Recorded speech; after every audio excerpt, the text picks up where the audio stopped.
பகவத்கீதை கூறும் அற்புதமான வாழ்க்கை போதனை. வாழ்வென்பது உயிர் உள்ளவரை மட்டுமே. தேவைக்கு செலவிடு, அனுபவிக்க தகுந்தன அனுபவி, இயன்ற வரை பிறர்க்கு உதவி செய் மற்றும் ஜீவ கருண்யத்தை கடைப்பிடி. இனி அநேக ஆண்டுகள் வாழப்போவதில்லை. உயிர் போகும்போது எதுவும் கொண்டு செல்லப்போவதுமில்லை. ஆகவே அதிகமான சிக்கனம் அவசியமில்லை. மடிந்த பின் என்ன நடக்கும் என்று குழம்பாதே. உயிர் பிரியத்தான் வாழ்வு ஒரு நாள் பிரியும். சுற்று நட்பு செல்வம் எல்லாமே பிரிந்து விடும். உயிர் உள்ளவரை ஆரோக்கியமாக இரு. உடல் நலம் இழந்து பணம் சேர்க்காதே. உன் குழந்தைகளை பேணு, அவர்களிடம் அன்பாய் இரு. அவ்வப்போது பரிசுகள் அளி. அவர்களிடம் அதிகம் எதிர்பாராதே. அடிமையாகவும் ஆகாதே.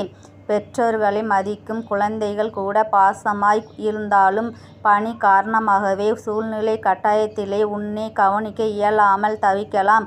புரிந்துகொள். அதேபோல பெற்றோரை மதிக்காத குழந்தைகள் உன் சொத்து பங்கீட்டுக்கு சண்டை போடலாம். உன் சொத்தை தான் அனுபவிக்க நீ சீக்கிரமாக சாக வேண்டும் என வேண்டிக் கொள்ளலாம். பொறுத்துக்கொள். அவர்கள் உரிமை மட்டும் அறிவார், கடமை மற்றும் அன்பை அறிவார். அவரவர் வாழ்வு அவரவர் விதிப்படி என அறிந்து கொள். இருக்கும் போதே குழந்தைகளுக்கு கொடு. ஆனால் நிலைமையை அறிந்து அளவோடு கொடு. எல்லாவற்றையும் தந்துவிட்டு பின் கை ஏந்தாதே. எல்லாமே நான் இறந்த பிறகுதான் என உயில் எழுதி வைக்காதே. நீ எப்போது இறப்பாய் என எதிர்பார்த்து காத்திருப்பார். எனவே கொடுப்பதை நினைப்பதை மட்டும் முதலில் கொடுத்து விடு. மேலும் தர வேண்டியதை பிறகு கொடு. மாற்ற முடியாததை மாற்ற முனையாதே. மற்றவர்கள் குடும்பம் நிலை கண்டு பொறாமையால் வதங்காதே.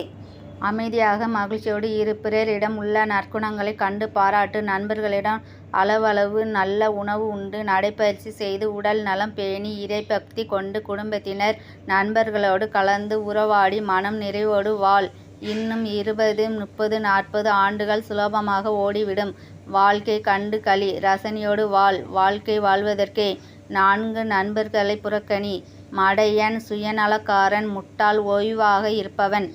4 நண்பர்களுடன் தோழமை கொள்ளாதே. பொய்யன், துரோகி, பொறாமைக்காரன், மம்மதை பிடித்தவன். 4 நண்பர்களுடன் கடினமாக நடக்காதே. அனாதை, ஏழை, முதியவர், நோயாளி. 4 நண்பர்களுக்கு உனது கோடையை தடுக்காதே. மனைவி, பிள்ளைகள், குடும்பம், சேவகன். 4 விஷயங்களை ஆபரணமாக அணி.